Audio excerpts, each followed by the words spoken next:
This is Alexander Scott, a member of Lands, presenting this edition of our weekly updates. Before we continue, please visit our website at jalands.org or follow us on social media. Our Twitter handle is @lands_ja. First, we will look at the continued push to have abortion legalized in Jamaica. This week saw the hosting of an online campaign with the aims of bringing public attention to the fact that women and girls in Jamaica are having their rights curtailed and, more often than not, their lives negatively impacted by the current criminalization of abortion, as well as to publicly pressure politicians into not taking the easy way out through seeking a referendum, and to actually deal with the issue in Parliament by passing laws or amending existing legislation. The campaign was held by Women's Empowerment for Change, We Change, and it began on the 17th of February, and it came shortly after the Capri report was issued, the report that was highlighting the socioeconomic impacts and costs which are currently attached to the existing laws of criminalizing abortion. Now, in addition to the online campaign, a feature article was published in Reuters Press titled "Jamaicans Share Deepest Secrets in Fresh Push to Allow Abortion." The article spoke to the founder of Abortion Jamaica, which is a website that shares women's experiences about abortion. They explained that the website, which grew out of Rebel Woman Lit, a local book club, an online book club, it is providing a safe platform for women to share their experiences in a setting which these women and girls know that they won't be judged, and amongst people who have shared experiences. The article noted that the Capra report and that some 22,000 abortions take place annually in this country, with many resulting in negative complications and even death. In the article, they also spoke to Juliet Cuthbert-Flynn, Member of Parliament's Health Minister, who stated that there are in fact many members of Parliament who support changing the existing laws, and that she, along with the Health Ministry, are currently drafting a policy to amend the act which currently criminalizes abortion. The campaign was successful in getting the attention of the public and politicians, and it showed that, in spite of much pushback from the church, there is a strong and growing belief locally that abortion should be legalized. A few politicians came out of the woodworks to state their position on the matter, joining Mrs. Cuthbert-Flynn and Mr. Alanda Terrelong, another Member of Parliament who has come out to support the issue. The members of Parliament who have so far come out to support abortion legalization are Natalie Campbell-Rodriguez and Fitz Jackson, who recently announced that they are pro-choice, as well as Lisa Hanna, who reiterated her stance on the matter. Not to mention Dr. Dayton Campbell, I believe, who has stated that he is for the matter. And all of this is good to see. It's very good to see. More needs to be done to have the matter finally dealt with, that is, to finally have abortion legalized. But with the church's argument remaining strictly a moral one, and with people fast becoming disgusted with the church and the church's preaching about morals that they themselves do not practice, the church, are seeing a massive pushback on this issue, even at their own events, and more people are being won over to the pro-choice argument. That is, it should be a woman's choice what to do with her body. I encourage listeners to support these groups and the causes that they are pushing, as well as to visit their websites to see what work they're doing and what work you can help out in.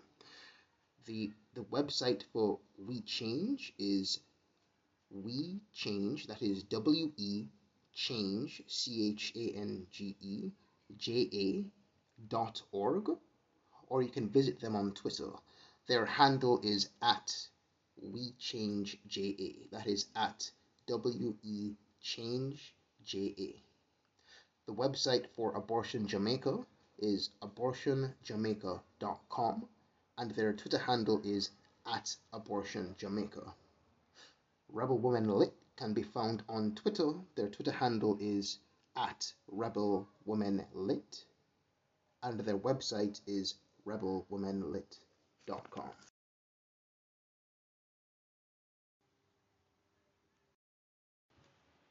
Finally, we will discuss the impact of COVID-19 locally and the government's plan to issue the vaccine. The debate surrounding the school year as it relates to COVID continues, and this is because Monroe College has become the most recent school to have to end face-to-face learning and move back to online teaching after coming across both staff and students who came down with the illness. Now, in a Gleaner article titled Monroe Anger, Administrators Blamed for COVID-19 Clusters, parents interviewed by the Gleaner stated that their children, the students at Monroe, stated to them that other students had indeed tested positive for the virus earlier on in the year, dating back to at least January, and that the school was engaging in high contact sports such as football and other things like that, which would definitely put people at risk of contagion and for certain breach the COVID-19 protocols.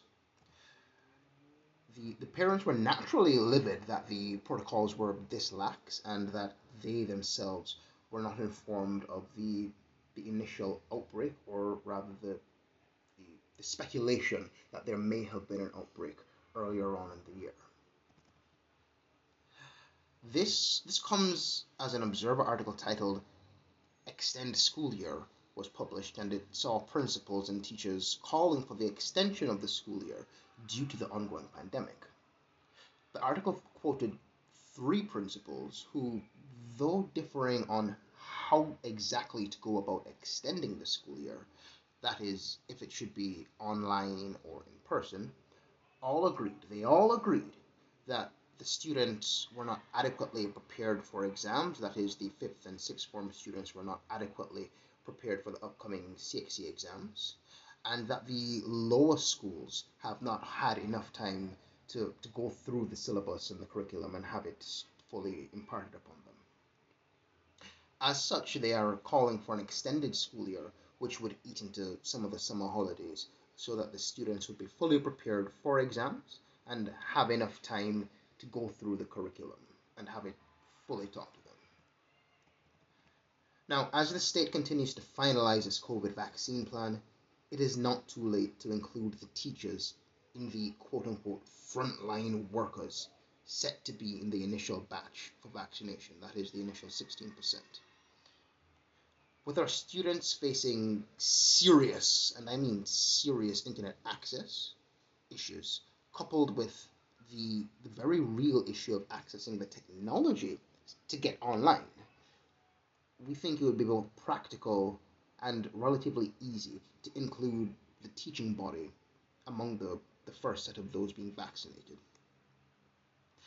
With record numbers now becoming a daily occurrence, and with people wholly and totally unprepared for another extended online learning bout, we agree with the call to extend the academic year in order to facilitate face-to-face learning. And in doing that, the teachers must be one of the first in line to be vaccinated. This, along with stricter enforcement of policies, must be on the agenda of the Education Ministry if we are to ensure that the children are not left behind in their education and that this virus does not spread further. This time using teachers and students as the conduit to further infect everybody. In an article from Al Jazeera now titled Wildly Unfair, UN Boss Says 10 Nations Used 75% of All Vaccines, the head of the UN blasted the rich countries for hoarding stocks of the COVID-19 vaccine, leaving the rest of the world struggling to get their hands on the much-needed drug. In doing so, Mr. Gutierrez, that is the United Nations head, called for equity in the distribution of the vaccine, noting that rich countries, um, more specifically the 10 countries he was speaking of, have already begun or are well into their vaccine distribution, um, while other nations, poorer nations, have either not received vaccines or have not started the vaccination process yet. In a related article, this time from The Observer, titled Jamaica Seeks Covaxin, it was announced that the governments of India and Jamaica, were in the middle of discussions to have the Indian manufactured Covaxin vaccine distributed to Jamaica. The article went on to state that the vaccine, which has a 60% efficacy rate in phase 1 trials and is now in phase 2, is set to be manufactured in 2 facilities in India, and they aim to have some 700 million doses ready by the year's end. This is as soon as they get approval from the WHO, they're going to start manufacturing, and they are hoping to have at least 700 million doses by year's end. The vaccine in question can also be stored at higher temperatures than those made by other manufacturers. It can be stored at anywhere between 2 to 8 degrees Celsius, which means it can be stored in it can be stored in deep freezes that do not go to the negative, the negative degrees which are currently needed for the storage of, say, the Pfizer or the AstraZeneca vaccines. Now, the warning made by the UN head, while upsetting, it's not to be unexpected. These nations in question, led by the United States, have all seen it fit to leave the majority countries mired in poverty and equality, extracting our resources and killing our people when we have the nerve to stand up against their exploitation. So to now have it stated in black and white print by the United Nations head that these nations have been hoarding these life-saving drugs is not surprising. This should act as yet more proof, if any more was needed, that the global North nations do not and will not ever operate with that is the global South's interest in mind, and that they will only seek to exploit nations and peoples to maximize profits. We must therefore begin to further integrate South-South links, further enhance South-South trade, and we must turn our back on the global North, which has in general turned its back on us and left us in this underdeveloped state. The offer from India is a welcome one, and it is one we should be taking full advantage of.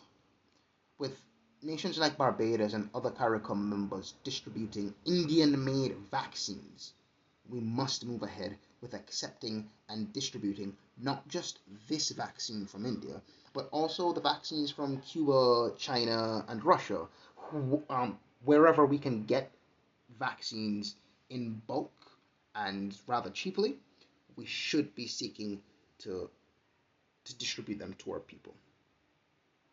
With a work-from-home order unlikely in the near future, and with people therefore needing to group together in order to simply make money, we must get these vaccines in order to stay afloat. We cannot depend on the first world for this, and we must look to our partners and friends in the third world who have the ability and the willingness to help out. As a result, we must ignore whatever condemnation may come from the United States and her hoarder allies, because this is, in a plain black and white way, is about survival, and our survival cannot be a political pawn. This week's edition of our weekly updates.